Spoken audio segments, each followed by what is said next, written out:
Assalamualaikum warahmatullahi wabarakatuh. Selamat pagi semuanya. Jumpa lagi dengan Pak Guru dalam program pembelajaran jarak jauh. Tema 1, organ gerak hewan dan manusia. Subtema 1, organ gerak hewan. Untuk kelas 5 sekolah dasar. Bagaimana kabar kalian semuanya anak-anakku? Pak Guru berharap kalian semua dalam keadaan sehat walafiat. Tidak ada yang mengalami sakit pun. Namun, jikalau dari di antara kalian ada yang mengalami sakit, mari kita doakan bersama supaya segera diberi kesembuhan sehingga bisa beraktivitas kembali untuk mengikuti kegiatan pembelajaran walaupun masih dalam keadaan pembelajaran jarak jauh atau daring. Anak-anak, pada video pembelajaran kali ini kita sudah masuk ke pembelajaran yang ke-6.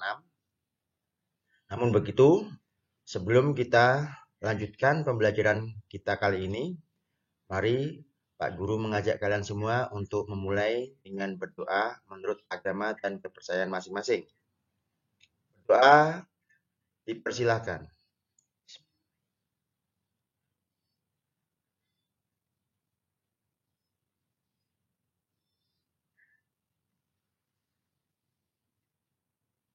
Selesai? Baik anak-anak, kalian kemarin sudah mengikuti video pembelajaran jarak jauh, mulai dari pembelajaran yang pertama sampai ke 5. Masih di subtema yang pertama yaitu organ gerak hewan. Pastinya kalian sudah mendapatkan banyak sekali ilmu, pengetahuan dari apa yang sudah kalian tonton sebelum-sebelumnya. Nah, pembelajaran yang ke-6 ini masih berhubungan dengan video yang pertama sampai yang ke-5 kemarin. Seperti apa? Mari kita tonton video ini dari awal sampai akhir supaya kalian bisa mengikuti dengan baik dan tidak ada yang terpotong sedikit pun. Baik, kita siap? Bagus. Nah, anak-anak, seperti halnya pada pembelajaran yang sebelum-sebelumnya, untuk pembelajaran yang ke-6 ini pun ada tujuan yang ingin diharapkan dari apa yang akan kalian pelajari ini. Yang pertama, dengan mengamati gambar, siswa dapat menyusun cerita secara benar. Nah, harapannya kalian bisa membuat sebuah cerita berdasarkan gambar secara benar. Yang kedua, dengan membaca, siswa dapat menemukan ide pokok masing-masing paragraf secara percaya diri. Masih seperti yang pembelajaran 1-5 kemarin, kalian diharapkan bisa menemukan ide pokok dari sebuah paragraf atau dari sebuah bacaan. Masing-masing paragrafnya tuh ide pokoknya apa saja. Kemudian yang ketiga, dengan membandingkan, siswa dapat menyebutkan organ gerak hewan vertebrata dan hewan avertebrata secara tepat. Nanti harapannya kalian bisa membandingkan dua hewan, yang satu hewan vertebrata dan yang satu hewan avertebrata. Nah, menyebutkan bagaimana? Ya, menyebutkan organ geraknya atau ciri-cirinya dari kedua hewan tersebut. Paham ya anak-anak ya? Oke, kita lanjutkan ke slide selanjutnya. Nah, anak-anak, di buku siswa kalian pada pembelajaran ke-6 pasti akan menjumpai gambar di mana ada gambar Pak Rudi dan Edo. Ya, mari kita baca. Hari menjelang sore. Sudah saatnya Edo kembali ke rumah. Namun, sebelum pulang, Edo membantu Pak Rudi membersihkan kandang kelinci. Kandang kelinci dibersihkan untuk menjaga kesehatan kelinci. Nah, kalimat ini sekilas adalah untuk menggambarkan apa yang ada dalam gambar ilustrasi tersebut. Namun begitu, nantinya harapannya kalian bisa membuat sebuah cerita berdasarkan gambar ini. Ya, minimal 3 paragraf. Nah, seperti apa ketentuannya? Mari kita perhatikan, kita lihat pada slide selanjutnya. Nah, anak-anak, ini ya. Amatilah dengan cermat gambar tadi, ya, gambar di atas tadi. Kemudian buatlah cerita tertulis dari gambar tersebut. Nah, nanti kalian amati dulu dengan seksama gambar tadi, gambar ilustrasinya itu tentang apa. Kamu juga bisa membayangkan ya. Lalu setelah mengamati dengan cermat, kalian buatlah sebuah cerita minimal 3 paragraf. Nah, di bawah ini sudah disediakan. Kalian buat dulu ide pokoknya, ya. Pokok paragrafnya atau kalimat utama dari masing-masing paragraf nanti. Ya. Nanti kalau sudah membuat ide pokoknya, baru kalian mengembangkan menjadi sebuah cerita tiap-tiap paragraf. Ya bisa ya, sudah paham ya. Karena kemarin sudah belajar dari pembelajaran 1 sampai pembelajaran 5. Sudah tahu bagaimana cara menentukan ide pokok. Ide pokok itu apa? Nah, yang utama yang akan nanti menjelaskan semuanya. Yang utama, yang kalimat umumnya. Ya. Nah, kalau sudah paham, nanti silakan kalian pertama langkahnya adalah menentukan ide pokoknya dulu yang akan dibuat sebuah cerita nanti. Minimal berapa paragraf? Ya, minimal 3 paragraf. Syukur bisa langsung 5 paragraf sampai bawah. Kalau sudah menentukan ide pokoknya, kalian tuliskan ide pokok yang pertama, paragraf pertama apa, terus dikembangkan menjadi sebuah paragraf. Nah, paragraf nanti kalimat pengembangnya minimal 1 kalimat atau lebih dari 1 kalimat. Paham ya? Nah, anak-anak, sudah selesai ya? Nah, sudah ada yang selesai. Nah, nanti mari kita perlihatkan ya, Pak Guru perlihatkan contoh yang sudah dikerjakan oleh teman kalian. Ini hanya contoh, kalian bisa mengembangkan yang lainnya. Ya, seperti apa contohnya? Kita lihat. Nah, ini contoh yang pertama. Paragraf pertama, teman kalian ini menuliskan ide pokoknya adalah Edo berkunjung ke rumah Pak Rudi. Paragraf pertamanya. Paragraf kedua, kandang kelinci Pak Rudi terletak di rumah. Nah, paragraf ketiga, Edo membantu membersihkan kandang kelinci. Paragraf keempat, Edo membersihkan sisa makanan kelinci. Paragraf kelima, kandang kelinci yang bersih menjadikan kelinci sehat. Nah, setelah kalian tuliskan ide pokok ini, lalu kita kembangkan menjadi sebuah paragraf, masing-masing paragraf. Seperti apa? Kita lihat. Nah, ini hasil pengembangan ide pokok dari masing-masing paragraf, anak-anak. Ya. Teman kalian ini tadi membuat judul membantu Pak Rudi membersihkan kandang kelinci. Judulnya begitu. Nah, isinya bagaimana? Yang paragraf pertama. Edo berkunjung ke rumah Pak Rudi pada sore hari. Ya, ini tadi sesuai dengan ide pokok yang pertama. Pak Rudi merupakan tetangga keluarga Edo. Rumah mereka berdekatan hanya terpisah oleh jalan di kompleks perumahan. Keluarga Edo dan keluarga Pak Rudi bertetangga baik. Pak Rudi memelihara ternak kelinci yang dimasukkan dalam beberapa kandang. Nah, itu dari pengembangan untuk ide pokok yang paragraf pertama ini. Paragraf kedua, kandang kelinci Pak Rudi terletak di belakang rumah. Kandang tersebut berisi beberapa ekor bibit kelinci dan beberapa anaknya. Kandang tersebut memiliki ukuran yang tidak terlalu besar.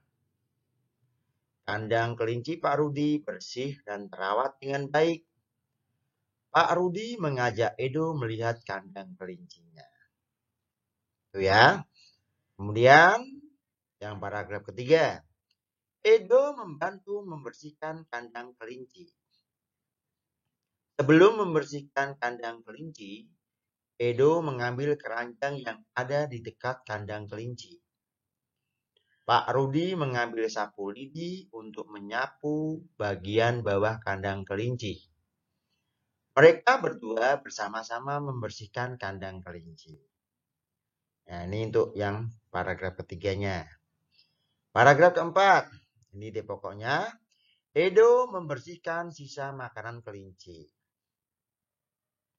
Sisa makanan kelinci berserakan di sekitar kandang kelinci. Edo memunguti sisa makanan tersebut dan memasukkannya ke dalam keranjang. Banyak sisa makanan kelinci yang dibersihkan oleh Edo. Setelah beberapa menit, akhirnya kegiatan membersihkan kandang kelinci pun selesai.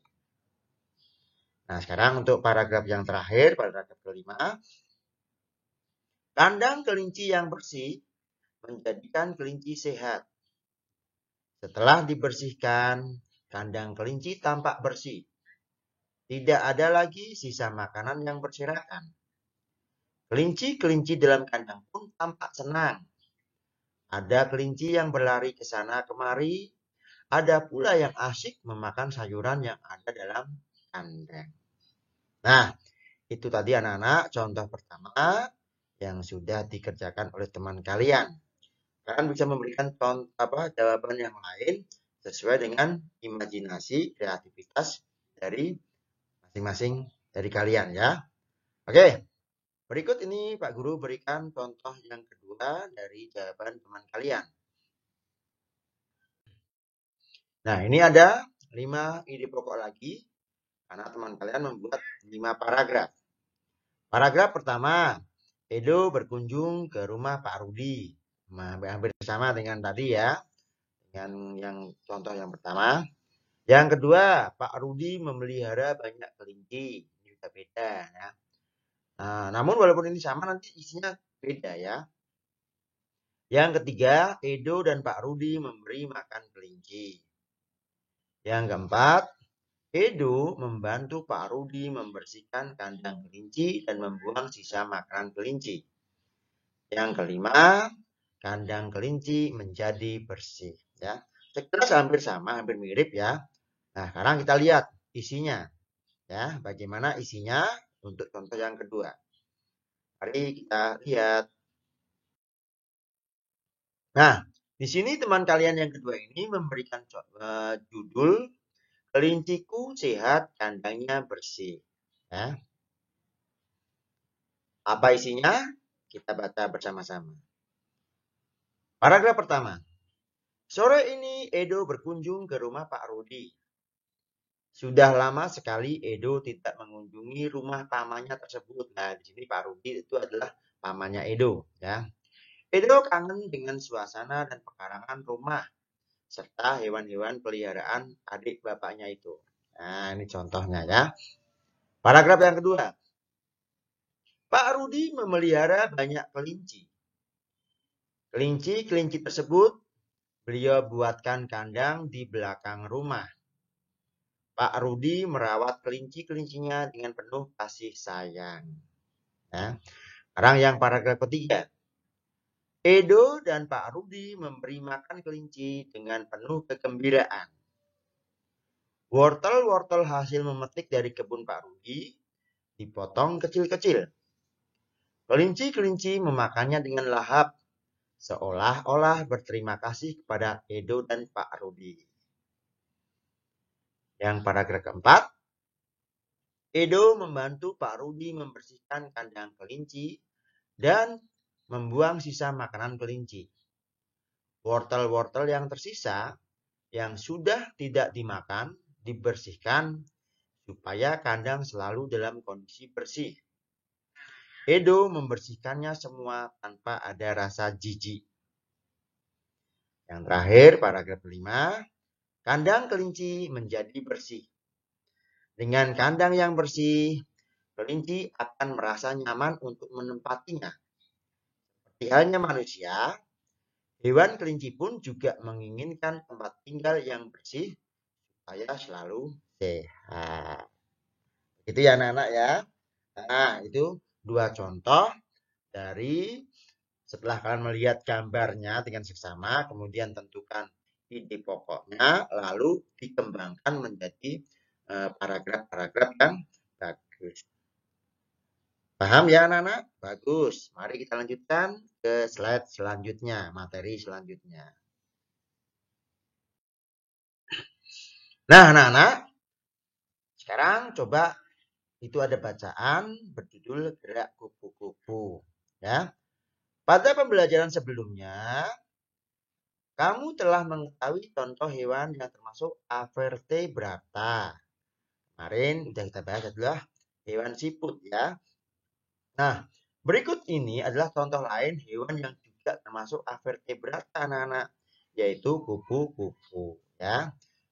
Avertebrata kemarin apa ya? Hewan yang tidak memiliki tulang belakang. Ya, kita baca bacaan berjudul gerak kupu-kupu. Kupu-kupu adalah hewan yang lucu. Warnanya indah dan menarik. Banyak orang menyukainya. Dia terbang dan hinggap pada bunga-bunga. Badannya kecil, namun memiliki sayap yang lebar. Sukakah kamu pada kupu-kupu? Itu untuk paragraf pertama.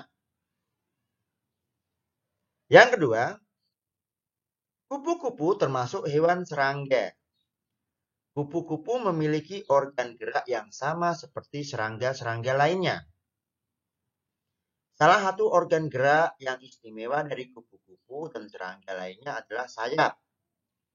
Dengan sayap ini, maka menjadikan serangga sebagai satu-satunya hewan avertebrata yang bisa terbang. Ya. Tahukah kamu, sayap kupu-kupu yang indah sebenarnya transparan. Lalu kenapa terlihat berwarna-warni? Sayap kupu-kupu terlihat warna-warni karena perbedaan kecerahan pada setiap lapisan tipisnya. Itu ya. Dapat ilmu baru itu ya. Sebenarnya sayapnya kupu-kupu adalah transparan, tembus. Namun karena ada perbedaan kecerahan pada setiap lapisan tipisnya, sehingga terlihat berwarna-warni. Kupu-kupu memiliki kemampuan terbang yang luar biasa. Kupu-kupu bisa terbang sejauh ribuan kilometer untuk mencari daerah yang hangat ketika musim dingin tiba. Kupu-kupu akan kembali lagi menempuh jarak ribuan kilometer ketika musim semi tiba. Meskipun demikian, kupu-kupu tidak bisa terbang apabila suhu tubuhnya di bawah 30 derajat Celcius. Nah, begitu anak-anak bacaan dari gerak kupu-kupu. Nah, tugasnya apa dari kalian? Setelah membaca bacaan gerak kupu-kupu ini, kalian tentukan ide pokok masing-masing paragraf. Ya. Jadi yang paragraf pertama mulai dari kupu-kupu adalah hewan yang lucu sampai sukakah kamu pada kupu-kupu? Udah tahu ya paragraf apa ide pokoknya? Apa coba? Betul ya. Oh, paragraf pertama adalah ide pokoknya kupu-kupu adalah hewan yang lucu. Yang kedua dari kupu-kupu termasuk hewan serangga sampai yang bisa terbang. Mana ide pokoknya? Ajib ya. Kupu-kupu termasuk hewan serangga. Nah, kita cocokkan bersama-sama jawaban kalian dengan jawaban teman kalian yang sudah Pak Guru ambil untuk contoh. Seperti apa? Check it out. Ya. Nah, ini jawaban dari teman kalian. Yang pertama, kupu-kupu adalah hewan yang lucu. Apakah sama? Sama ya. Yang kedua, paragraf kedua, ide pokoknya adalah kupu-kupu termasuk hewan serangga. Betul. Ya. Paragraf ketiga, sayap kupu-kupu yang indah sebenarnya transparan. Paragraf keempat, kupu-kupu memiliki kemampuan terbang yang luar biasa. Oke, itu anak-anak jawaban dari ide pokok masing-masing paragraf bacaan tadi tentang kupu-kupu. Kira kupu-kupu ya. Nah, selanjutnya mari kita lanjutkan ke materi selanjutnya. Nah, anak-anak, mari kita mengamati dua hewan, yang satu vertebrata, yang satu avertebrata. Ya. Setelah kalian mengamati tadi, buatlah perbandingannya, perbedaannya apa. Nah, ya. Kamu telah mengetahui organ gerak hewan vertebrata dan avertebrata. Ya. Pada pembelajaran sebelumnya, kamu telah mengetahui gerak kelinci, siput, kupu-kupu. Silakan bersama kelompok kalian diskusikan ya melalui contoh gerak-gerak hewan-hewan tersebut. Identifikasikan ke dalam kelompok hewan vertebrata atau avertebrata. Kemudian buatlah perbandingan antara keduanya. Lakukan dengan diskusi secara berkelompok. Nah, kalian berdiskusi dengan kelompok kalian. Kalau masih dalam PJJ ini, berarti kalian berdiskusi dengan kakak, adik, ataupun orang tua. Kalau mau dengan teman yang terdekat boleh Pak? Boleh, malah bagus ya. Belajar kelompok dengan teman yang terdekatnya. Sudah tahu, sudah paham ya cara mengerjakan? Nah, cari hal yang mau dibandingkan itu apa, terus penjelasannya bagaimana. Nah, seperti apa contohnya Pak? Ya, ini contohnya dari Pak Guru ya. Kalian perhatikan contoh dari Pak Guru. Nah, ini contoh yang pertama. Hal yang dibandingkan adalah kelinci untuk hewan vertebratanya dan siput untuk hewan avertebratanya. Nah, penjelasannya bagaimana? Kelinci memiliki tulang belakang, sedangkan siput tidak memiliki tulang belakang. Kemudian, kelinci itu bergeraknya lincah sekali, sedangkan siput bergeraknya lambat. Ya. Yang ketiga, kelinci bergerak dengan kedua pasang kakinya. Ya. Bukan kedua kaki, tapi kedua pasang kaki ya. Pasang depan dan pasang belakang. Sedangkan siput bergerak dengan kaki perut berbentuk pipih dan lebar. Ya. Kelinci sepasang kaki yang belakang lebih panjang dan kuat dibandingkan sepasang kaki depan. Belakang sebagai tumpunya tadi ya. Sedangkan siput memiliki rangka luar ya, yang wadahnya itu toh untuk apa? Tangkangnya itu ya. Ini contoh jawaban yang pertama. Ya. Yang kedua bagaimana Pak? Kita lihat ya, contoh jawaban yang kedua. Nah ini contoh yang kedua ya. Hal yang dibandingkan. Nah, hewan vertebrata tulang belakangnya bagaimana? Memiliki. Terus yang hewan avertebrata tulang belakangnya tidak memiliki. Terus yang dibandingkan yang kedua apa? Ukurannya. Ukuran hewan hewan vertebrata bagaimana? Besar atau relatif besar. Kalau yang hewan avertebrata ukurannya kecil atau relatif kecil. Hal yang ketiga yang dibandingkan adalah sistem sarafnya. Sistem sarafnya bagaimana? Yang hewan vertebrata kompleks, sangat kompleks. Kalau yang hewan avertebrata bagaimana Pak? Yang hewan avertebrata sistem sarafnya adalah sederhana. Nah, begitu ya anak-anak ya. Untuk salah satu atau contoh jawaban dari teman kalian. Nah, kalian nanti bisa mencari lagi jawaban sendiri ya seperti apa. Lebih kreatif lagi. Nah, baik. Kita lanjutkan ke materi selanjutnya. Nah, anak-anak, pada saat nanti kalian menjelaskan apa yang sudah kalian diskusikan, usahakan kalian mempunyai contoh hewannya, ya. Contoh hewannya. Nah, kemarin sudah kita pernah buatkan ya, yaitu menggunakan plastisin. Nah, apakah harus pakai plastisin, Pak? Tidak harus ya. Nah, nih, presentasikan hasil perbandingan kalian nanti di depan guru atau teman-temanmu. Agar lebih menarik dan mudah dalam memahami, gunakan model sederhana dari binatang yang kamu presentasikan. Namun sebelumnya, buatlah model sederhananya. Sama seperti kegiatan pembelajaran sebelumnya. Kamu dapat membuat model sederhana dengan menggunakan bahan dari karton, kardus, plastisin maupun kawat. Nah, ini contohnya. Ini contoh hewan yang vertebrata. Ini contoh apa nih anak-anak? Oh ya, kelinci. Yang ini contoh hewan avertebrata, siput. Nah, nanti setelah punya contohnya, kamu bisa menjelaskan tadi hasil jawaban kalian. Perbandingan perbedaannya apa? Kelinci, hewan vertebrata. Siput, hewan avertebrata. Begitu caranya. Ya. Jadi tidak hanya kalimat saja, tapi ada contoh gambarnya. Atau contoh bentuk bendanya. Ya, paham? Bagus.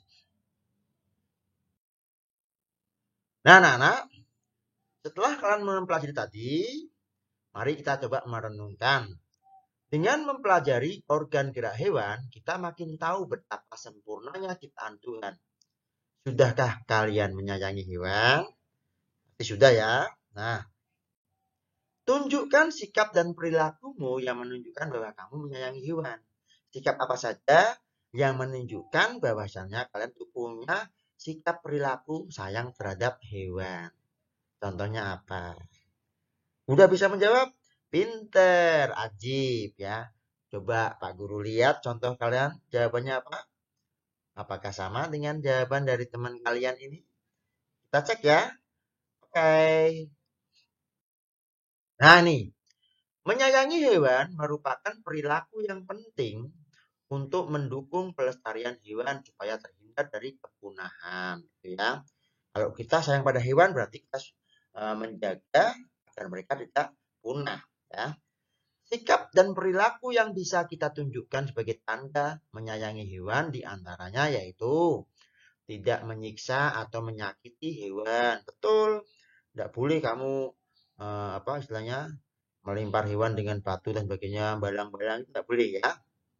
Kasihan. Kemudian memberi makan kucing jalanan, ada kucing lewat, jangan buat siram ya, kasih makanan kalau kamu pas punya makanan. Ya, kenapa? Ada yang percaya bahwasanya kucing itu hewan yang membawa berkah. Insya Allah ya. Kemudian memberi makan ikan peliharaan ya. Kalau kamu punya ikan di rumah, ya dikasih makan, jangan dibiarkan saja ya. Dan menguras akuariumnya atau kolamnya, diganti airnya ya, sirkulasi airnya supaya bersih, supaya ikan juga nyaman tinggal di dalamnya. Membawa peliharaan ke dokter jika sakit ya, ini kayak kucing, anjing, kelinci atau apapun, kalau pas mengalami sakit segera dibawa ke dokter diperiksakan karena mungkin kalian tidak bisa mengobati sendiri ya. Kemudian memberikan vaksin pada peliharaan. Tidak hanya manusia saja yang divaksin ya. Vaksin corona kemarin tidak, tapi hewan pun juga dikasih vaksin supaya apa? Supaya kebal dari penyakit ya. Merawat dengan baik ya, penuh kasih sayang ya. Diajak bermain supaya mereka juga betah tinggal bersama kalian. Dan yang pertama, membuatkan atau memberikan kandang untuk hewan kita. Supaya mereka juga nanti pas mamanya mungkin kehujanan ataupun kepanasan, mereka ada tempat untuk berteduh. Nah, mana-mana? Nah, itu contoh jawaban dari teman kalian. Apakah sama? Ada yang beda? Tambah lagi tidak masalah. Semakin banyak jawabannya semakin ajib. Nah, oke. Lanjut ya.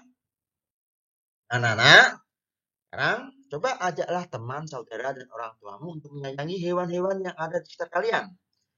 Jangan merusak habitat hidupnya dan peliharalah dengan baik jika kalian memiliki hewan peliharaan.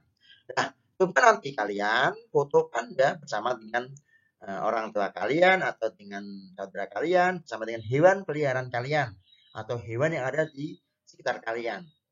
Bukti bahwasanya kalian adalah menyayangi hewan-hewan tersebut. Nah, contohnya bagaimana? Ini Pak Guru punya contoh dari teman kalian.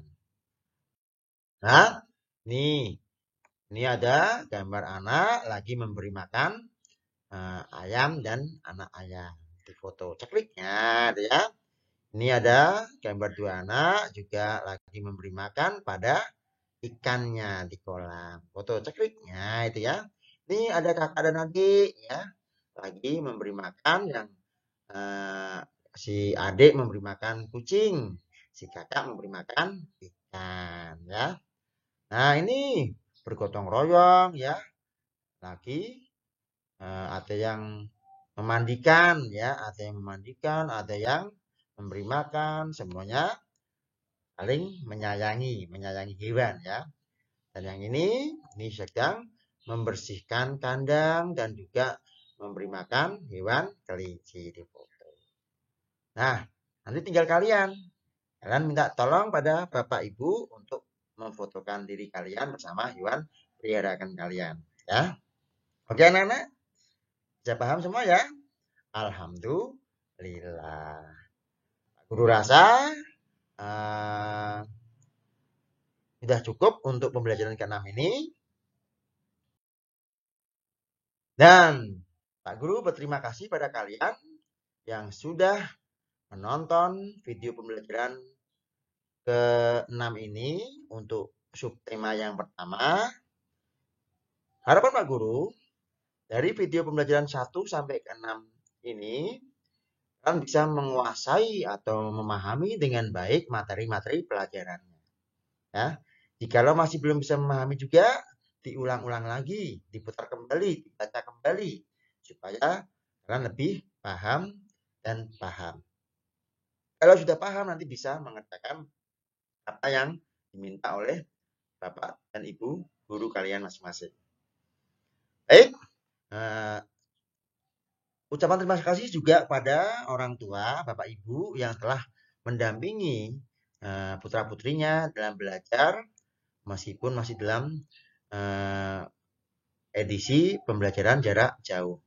Kita berharap, berdoa semuanya agar pandemi ini segera berakhir, sehingga kita bisa melaksanakan kegiatan new normal, bertatap muka kembali bersama para siswa, bertemu dengan guru langsung, bisa mendengarkan pembelajaran secara langsung, ya, sehingga jauh lebih memahami.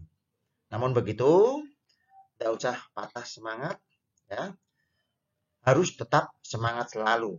Karena apa? Kalau kalian sudah patah semangat atau melengkruk atau sudah tidak niat lagi, maka itu bisa menurunkan imunitas. Dan pesan Pak Guru, tetap jaga 3M atau 5M-nya. Ya, utamakan pakai masker jikalau kita keluar rumah atau bertemu dengan banyak orang. Hindari kerumunan, lalu mencuci tangan menggunakan sabun dan air yang mengalir. Ya, kemudian mengkonsumsi makanan yang bergizi dan bervitamin. Sekali lagi, terima kasih. Sampai jumpa lagi dengan video pembelajaran selanjutnya. Nanti sudah masuk ke subtema yang kedua. Dadah. Wassalamualaikum warahmatullahi wabarakatuh. Thank you.